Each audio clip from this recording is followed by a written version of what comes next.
La nature. Introduction. L'esprit n'habite pas sous les confusions d'atomes entraînés dans les métamorphoses. C'est la forme, oscillant sous des vibrations, qui nous montre la vie au plus secret des choses. L'être attend le contour pour se manifester, et sa source, cachée aux entrailles du monde, vers les frêles canaux qu'elle fait éclater, pousse éternellement son eau vive et profonde. Elle jaillit sous l'herbe et court sous les glaçons. Sève ardente, elle mord l'écorce de la terre, fait monter vers l'azur la splendeur des moissons, soulève la montagne et creuse le cratère. La nature assige son ombre s'assouplit. Chaque accident trahit le germe qu'il recèle. Et, comme un ruisseau court partout où s'ouvre un lit, l'âme vient habiter chaque forme nouvelle. Une part de cette âme errait dans les tombeaux, fuyant les nœuds rompus de la chair déliée. Un vent mystérieux la prit à ses lambeaux, emportant le secret de la forme oubliée. Et, dans ces renouveaux étranges, inouïs, cette âme des tombeaux garde, pour la pensée, un souvenir flottant des corps évanouis, comme une empreinte vague et par l'âge effacée.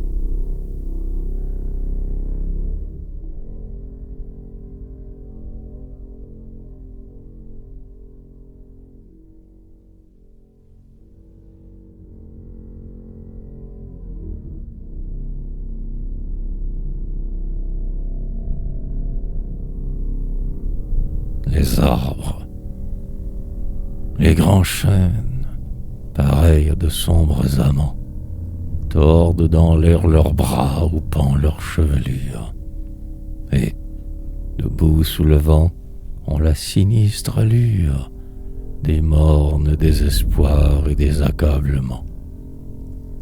Comme un prince très vieux dont la tête vacille, sous le poids des longs jours, le bouleau maigre et blanc, haut et d'argent vêtu, se dresse somnolent, dans une majesté vaguement imbécile. Les peupliers ardus ont l'air d'âpres chercheurs, que sèche la pensée et qu'alanguit le rêve, qui, vers l'azur tendu, y poursuivent sans trêve, des nuages volants les mortelles fraîcheurs. Près des sources où dort l'âme errante des fleuves, qu'ont bu les sables d'or et les soleils jaloux, pleure, au front incliné des saules à genoux, l'immortelle douleur des mères et des veuves. C'est qu'ils portent en eux les arbres fraternels, tous les débris épars de l'humanité morte, qui flottent dans leur sève et de la terre apportent à leurs vivants rameaux ces espèces éternelles. Mais, tandis qu'affranchis par les métamorphoses, les corps brisent enfin leur moule passager, l'esprit demeure et semble à jamais se figer dans l'immobilité symbolique des choses.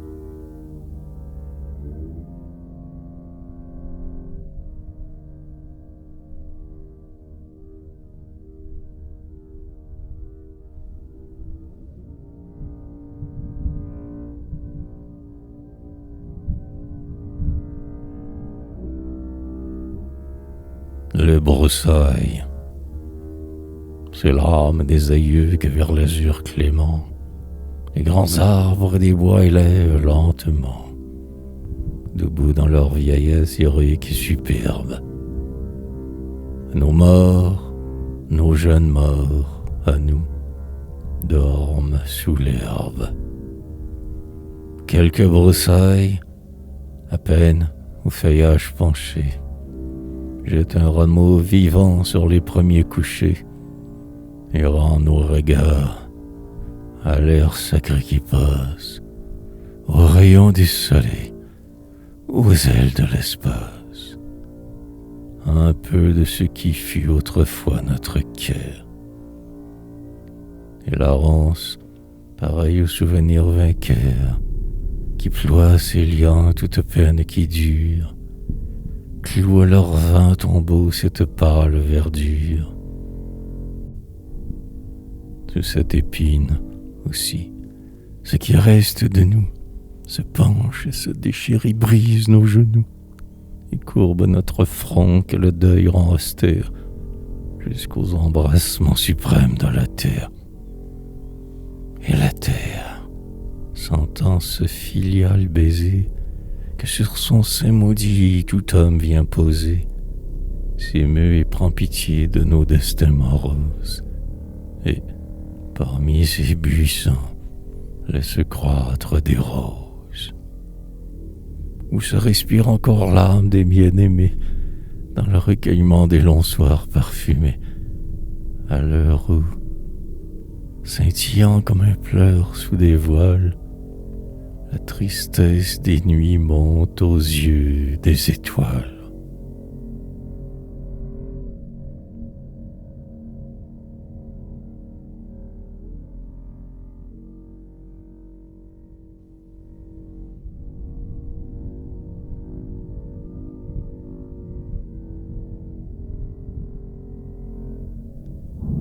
Les sources, errant sous le dôme emperlé des verdures ensommeillées, parfois, au sortir des feuillets, l'œil clair des sources m'a troublé. L'eau regarde, et l'aurore éveille dans ce regard lent et discret, comme l'étonnement secret d'un jeune esprit qui s'émerveille. Comme en un rêve de candeur, l'eau regarde, et l'étrange flamme des choses qui viennent d'une âme illumine sa profondeur. L'œil des sources est plein de larmes, et plein de reproches perdus, et des remords inattendus s'y reflètent comme des armes. Le long d'un bouclier d'argent, les vies là qui, solennel, attend et darde sa prunelle, fixe sur le monde changeant. La vie aux éléments rendus par les héritiers du limon. Foule sans yeux, foule sans nom, sous l'éternité descendue.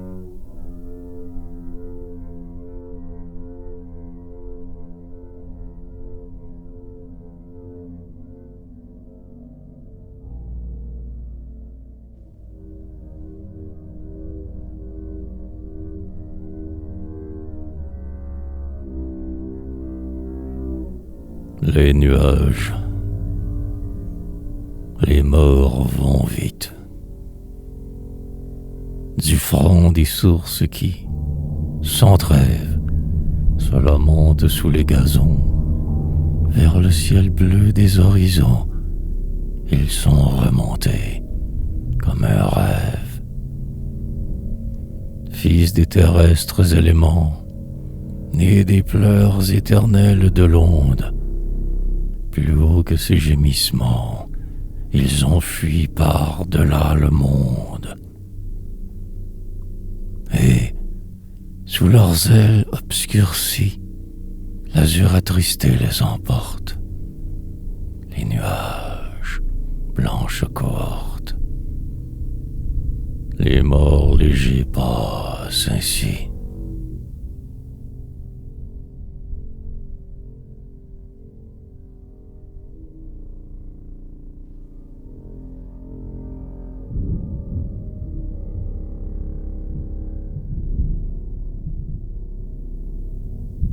S'il est vrai que les morts vont vite, d'où viennent-ils?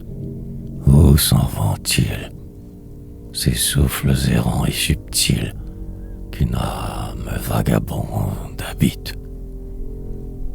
Oh, si vous vivez sans remords, votre douleur fut éphémère. Vous qui laisserez vos morts, ainsi que des enfants sans mère. Les miens, puis-je les retenir dans mon cœur, jalouse demeure, où chaque matin je les pleure, pour les empêcher de partir.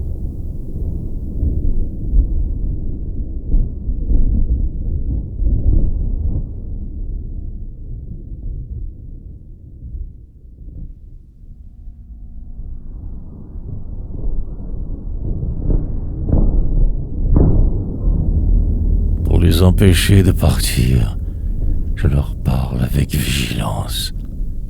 Je les écoute, et leur silence ne lasse pas mon souvenir.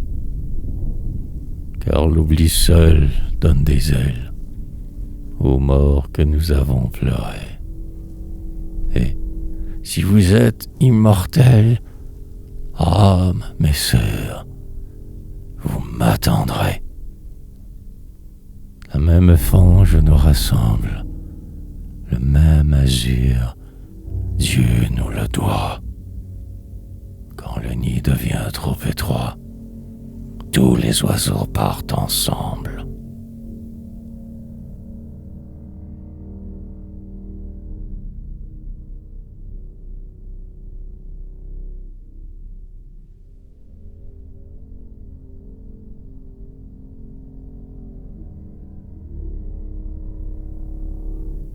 Aux oiseaux vagabonds pareils, les nuages, blanches cohortes, plus haut que l'azur qui les porte, montent-ils vers d'autres soleils.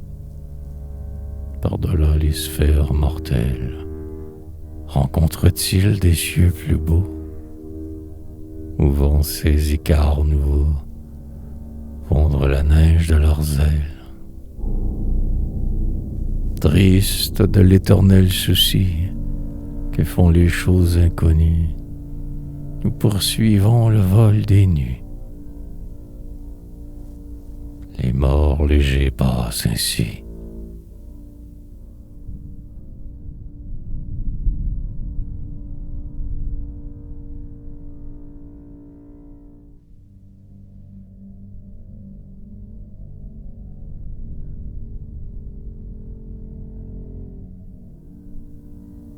Les astres, comme au front monstrueux d'une bête géante, des yeux sans nombre, effroyables, hagards. Les astres, dans la nuit impassible et béante, versent leurs rayons d'or pareils à des regards. Des haines, des amours, tout ce qui fut le monde vibre dans ces regards obstinés et vainqueurs. Et la bête, sans doute, a broyé bien des cœurs pour que toute la vie en ses yeux se confonde. Ceux que l'hydre a couchés dans ses flancs ténébreux, ce sont nos morts sacrés, devenus la pâture des éléments, cruelle et lente sépulture. L'univers familier qui a mis la dent sur eux, et du sang paternel, et de la chair des justes, et de la chair des beaux, et de la chair des forts, nourris, gorgés, tout plein de l'âme de nos morts, sans brûler en ses yeux leurs passions augustes. Lumière de Vénus, feu pâle et mouvant, rouge et sanglant flambeau que Sirius allume, soleil d'or où l'esprit d'Icare se consume, tous, vous êtes des yeux éternels et vivants.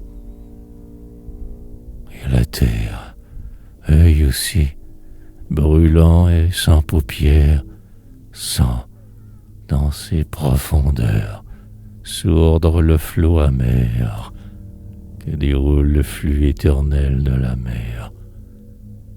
L'arme immense est pendue à son orbe de pierre.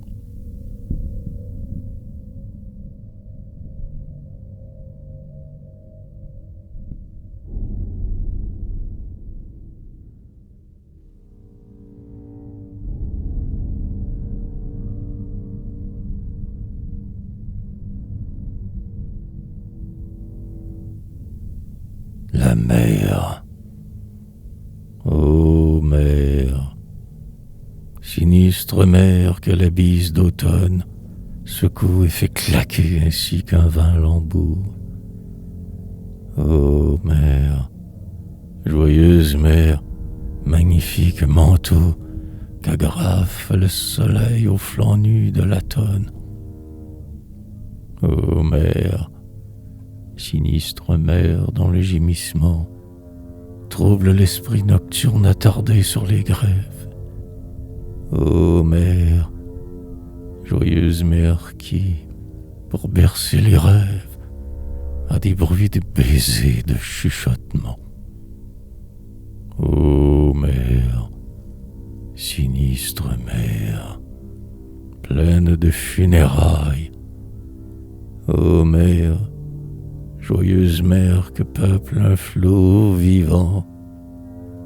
La vie avec la mort en toi semble souvent s'unir pour féconder tes profondes entrailles.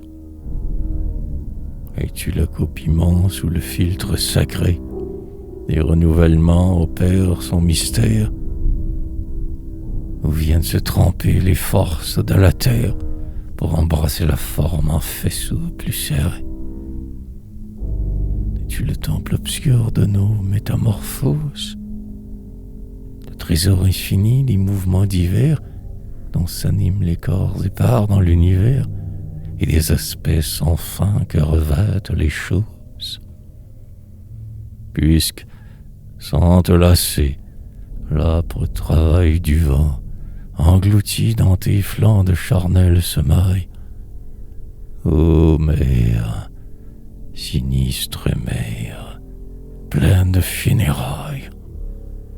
Ô mer, joyeuse mer que peuple un flot vivant.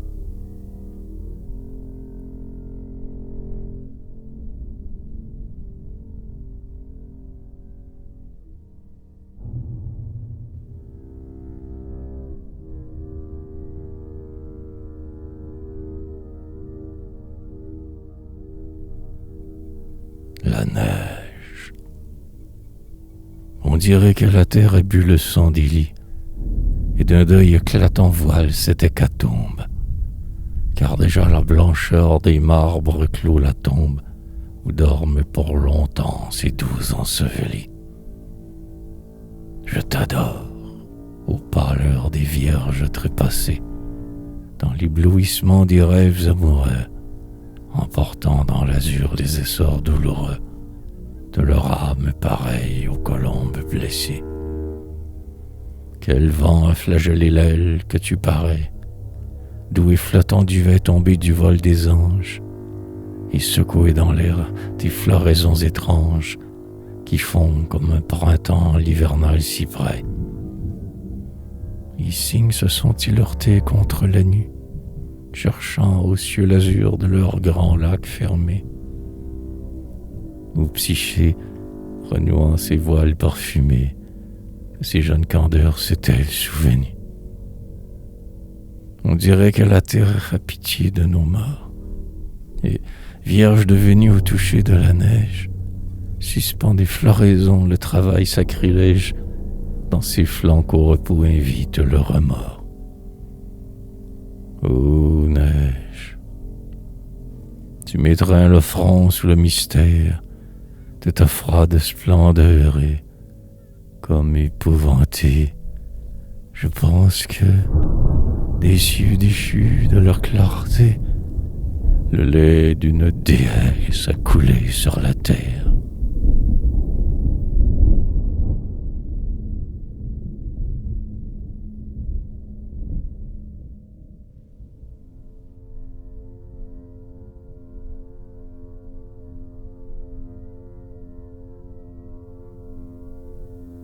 Les voix. Parlez, terrestres voix. Chant nocturne des choses, des langues à venir, chuchotements lointains, cris des enfantements, cœur des métamorphoses, dernier adieu des morts dont la forme s'éteint. bruit des déchirements sans fin de la matière, lent et plaintif écho des engloutissements, lente et sourde clameur dont la nature entière dénonce le travail obscur des éléments. Montée dans l'air léger, voix nocturne des tombes, et bercée dans l'azur indifférent des cieux, la pitié des corbeaux et l'amour des colombes, et les chers souvenirs des cœurs silencieux. Exilés de la joie et de la foule impie, les amis des tombeaux vous écoutent, charmés. Chantez l'hymne suprême où leur oreille épie des mots connus et des rythmes aimés. Vous êtes la pitié de celle qui nous tue, et dont le mort tardif nous défend de mourir, et qui, le coup frappé, laisse l'âme abattue, regagner lentement la force de souffrir. Vous êtes la pitié cruelle de la vie, et douce cependant qui vit sans remords. Cher et tremblant reflet de la flamme ravie, monte dans l'air léger, chant nocturne des morts.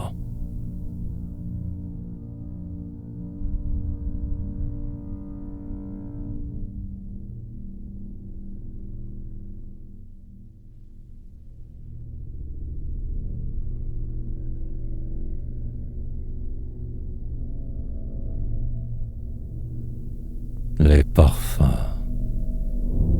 pareil au fin réseau que sur sa gorge nue, Psyché serrée, pleurant ses premières pudeurs. Une invisible mer balance sous la nuit le flux et le reflux des terrestres odeurs. Comme un sein virginal que traverse une haleine de parfums infinis, tiède et pénétrant, un souffle intérieur a visité la plaine et soulève du sol un cœur d'esprits errants. Tout respire.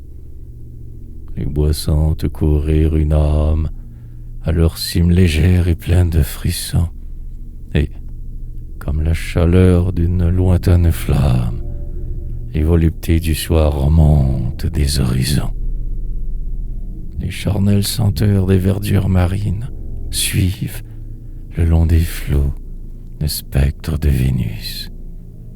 Et les grands bœufs couchés, les bruyantes narines, aspirent dans l'air chaud des bonheurs inconnus.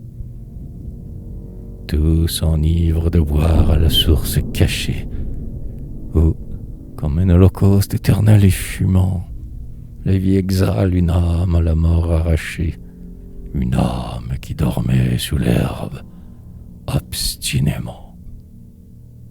L'âme des morts sacrés dont la dernière haleine vient errer chaque nuit sur les lits odorants, le souffle intérieur qui roule sur la plaine, des parfums infinis, tièdes et pénétrants.